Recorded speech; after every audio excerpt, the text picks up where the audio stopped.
ইসলাম প্রিয় তাওহীদি জনতা, স্বাধীন বাংলার প্রত্যাশিত মুসলিম মিল্লাত, স্মরণ রাখবেন আসছে আগামী 8ই জানুয়ারি রোজ বৃহস্পতিবার বিকেল 3 ঘটিকা হইতে আপনাদের এই সুপরিচিত ঐতিহ্যবাহী ফয়জিয়া কাসেমুল উলুম মাদ্রাসার মাঠ প্রাঙ্গণে এক বিশাল ওয়াজ ও দোয়ার মাহফিল।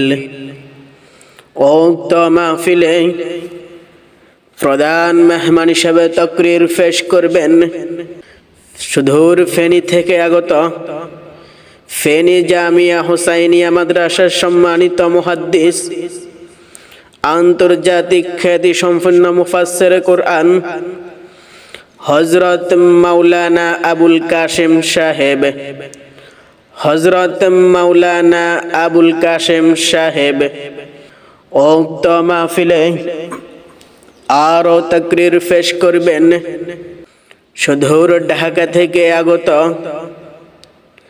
ঢাকা জামিয়া ইসলামিয়া দারুল উলুম মাদ্রাসার সম্মানিত মুহাদ্দিস, বিশিষ্ট ইসলামী চিন্তাবিদ হযরতুল আল্লামা হযরত মাওলানা মুফতি মাহমুদ বিন হাবিব সাহেব।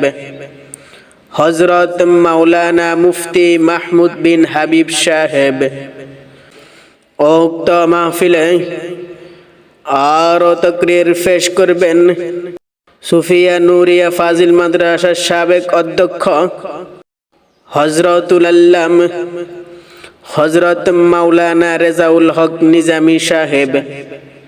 হযরত মাওলানা রেজাউল হক নিজামী সাহেব উক্ত মাহফিলে আরো দেশ বরেণ্য বহু উলামায়ে কেরামদের শুভাগমন। অতএব আপনারা সবাই দলে দলে যোগদান করিয়া ফয়জিয়া কাসেমুল উলুম মাদ্রাসার মাহফিলে দলে দলে যোগদান করিয়া দুনিয়া ও আখিরাতের কামিয়াবি হাসিল করুন।